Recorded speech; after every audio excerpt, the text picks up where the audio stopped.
Você já parou para pensar se suas memórias pesam? Quer dizer, nosso cérebro fica mais pesado quanto mais lembranças a gente tem?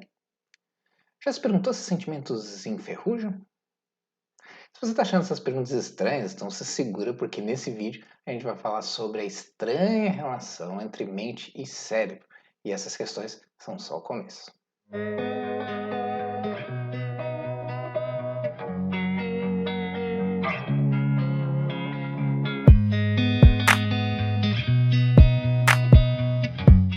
E aí, pessoal, tudo certo? Eu sou o Algures e eu tô retomando aqui esse canal, né? Retornando ao canal depois de um bom tempo sem fazer vídeos. Mas eu espero poder ser um pouco mais frequente daqui em diante, nem que seja uma vez por mês. Mas não vou prometer nada, porque esses vídeos acabam dando um pouquinho de trabalho. Hoje eu vou falar sobre algo que na área da filosofia da mente é chamado de dualismo.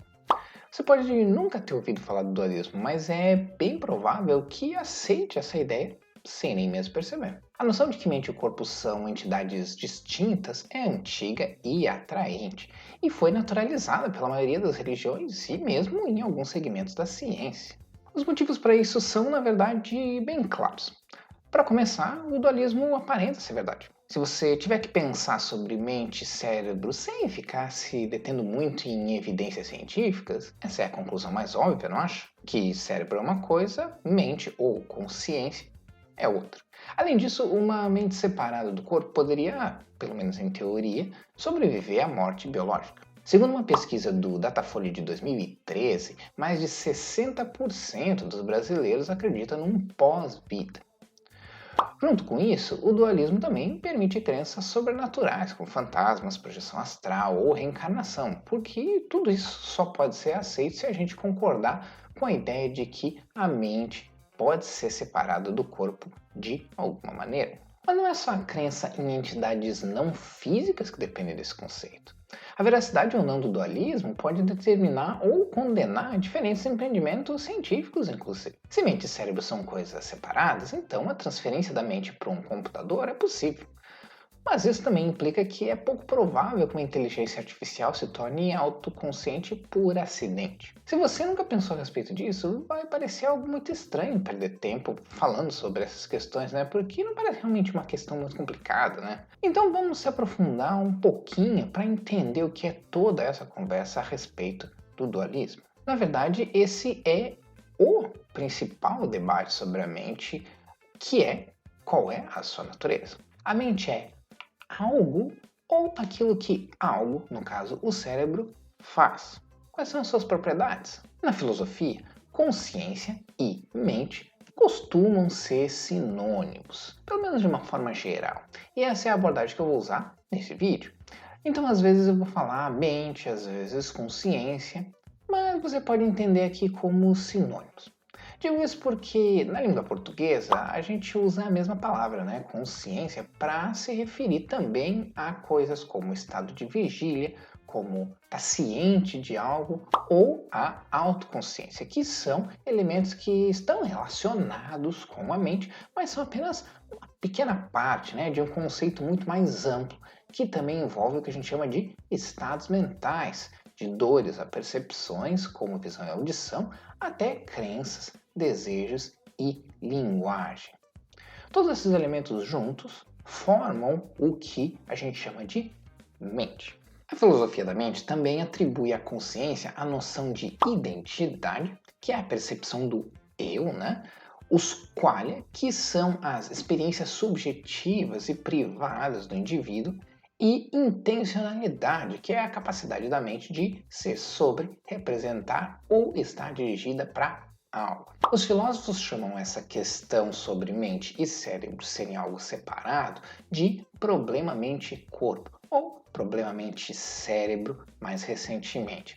E não é uma pergunta tão boba quanto alguns podem pensar. O nosso sistema nervoso, por exemplo, tem propriedades físicas como massa, volume e está sujeito à ação das leis da física, né? Como gravidade, entropia, passagem do tempo, etc. Mas imaginar eventos futuros não deixa seu cérebro mais pesado. Uma crença não enferruja seu cérebro. Em outras palavras, a mente parece que está livre do que a gente chama de mundo físico. E isso é um problemão para a ciência, porque aí a gente já entra numa outra questão. Se não é algo físico, o que raios é? O problema mente-cérebro está ligado ao chamado problema difícil da consciência, que é chamado assim porque os filósofos da mente e cientistas cognitivos separam os aspectos mentais considerados mais fáceis de explicar, como atenção, percepção de objetos, daqueles que ainda são considerados um mistério na ciência, né? Como a percepção do eu e a subjetividade. Existem muitas teorias sobre a natureza do mental, mas a gente pode agrupar tudo em 3 abordagens diferentes. Reducionismo, que tenta reduzir a mente apenas aos processos cerebrais, ou seja, mente e cérebro são a mesma coisa. O funcionalismo, que argumenta que a mente é uma função do cérebro, ou seja, assim como a digestão é uma função do intestino, mente é o que o cérebro faz. E fenomenologia, que são aquelas teorias que não querem reduzir a mente ao cérebro e trazem, vamos dizer assim, abordagens mais fora da caixa. Nessas 3 abordagens, tem de tudo, tá? Teorias que vão do mais moderado ao mais extremo. Gente como Paul e Patricia Churchland, por exemplo, chegam ao ponto de sugerir que a mente é apenas um problema linguístico, ou seja, mente é algo que nem mesmo existe. Daniel Dennett talvez seja o mais conhecido dos filósofos funcionalistas. Inclusive, suas ideias foram uma das referências do diretor José Padilha quando ele fez o remake do filme Robocop. A gente pode dizer que o reducionismo e o funcionalismo estão mais associados, mais conectados ao processo científico, pois entendem que a mente, de alguma maneira, ela é parte de um processo que envolve as leis da física e envolve a evolução. Mas o dualismo, que é o tema desse vídeo, se encaixa nas teorias fenomenológicas que não ficam tão apegadas a ligar a mente diretamente a um cérebro físico ou nem mesmo que eles estejam relacionados. O termo dualismo vem da ideia de que algo possui 2 categorias de coisas diferentes uma da outra. Se um objeto tem certas características físicas, como inércia, para um dualista existe algo no objeto que possui outros atributos que a matéria física não compartilha, né? Como não sofrer a passagem do tempo, por exemplo. Esse é o motivo pelo qual crenças sobrenaturais como fantasmas pressupõem algum tipo de dualismo. Para que uma tal entidade chamada fantasma exista, ela precisa ter propriedades completamente diferentes das que conhecemos no mundo físico e não se submeter às mesmas leis. Mas há um grande obstáculo a ser superado pelo dualista. Se eu penso que preciso pegar um copo d'água, meu corpo responde de acordo. Se eu assisto a um filme triste, eu fico triste mesmo sabendo que os personagens não existem. Se mente e cérebro são tão diferentes, como um afeta o outro?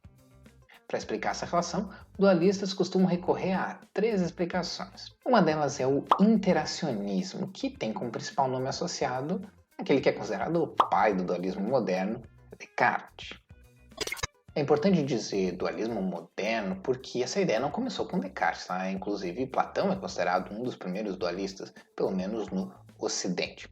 Mas para os propósitos desse vídeo, o Descartes se aproxima mais porque nós estamos falando de mente e cérebro, né? Então, Platão era outro tipo de idealismo, digamos assim. Na visão do interacionismo, o sistema nervoso influencia diretamente a consciência e vice-versa. O problema em dizer isso é que esse argumento implica necessariamente causa e efeito entre os dois, algo que só é possível com as leis da física. Um taco empurra uma bola de bilhar porque os dois, e não um só objeto, estão sujeitos à mesma lei da ação e reação. Mas se a mente não sofre nem ação nem reação porque ela não está sujeita às mesmas leis da física, como ela pode influenciar o cérebro?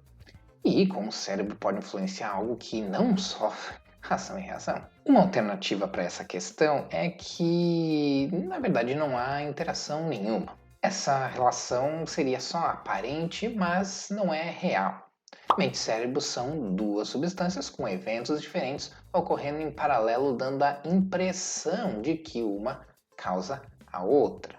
Esse argumento foi sustentado por Leibniz, um filósofo bem conhecido, Mas é muito contraintuitivo. Além de ser difícil de acreditar que a interação mente-cérebro seja só uma ilusão, o que ou quem mantém esse paralelismo? A gente sabe que um cientista pode induzir determinada ação, sensação ou emoção só estimulando artificialmente uma região do cérebro. Se a interação entre eles é só coincidência, como isso é possível? Por isso existe uma explicação mais moderada, o epifenomenalismo, que apesar do nome complicado, é simples de explicar. Ele diz que a mente é um tal de epifenômeno, ou seja, é um subproduto do funcionamento do sistema nervoso. Isso quer dizer que a mente é só um efeito colateral, por assim dizer. Então, o cérebro influencia a consciência, mas o contrário não acontece. Essa ideia é interessante, mas esbarra em dois problemas. Qualquer cientista pode fazer um teste com um sujeito e demonstrar que conceitos puramente mentais, como ideias imaginadas, influenciam o cérebro. Outro exemplo que a gente pode dar é o chamado efeito placebo, né? Onde apenas o ato de acreditar que uma coisa funciona para curar uma pessoa faz com que a pessoa se sinta melhor. Não é a mesma coisa que dizer que o cérebro cura a pessoa de doenças físicas específicas. Essa é uma história mais longa que não vem ao caso. Mas é inegável que o efeito placebo é um exemplo do mental afetando o físico, afetando o cérebro. Um filme, livro, HQ também pode despertar emoções como alegria, tristeza e medo, mesmo numa história de ficção. Se alguém tem pavor de aranhas, apenas imaginar que tem uma aranha presente pode ser suficiente para gerar uma reação como se aquilo fosse real no momento presente. O outro problema, esse para quem é mais alinhado ao processo científico, é que esse conceito não possui nenhuma vantagem evolutiva.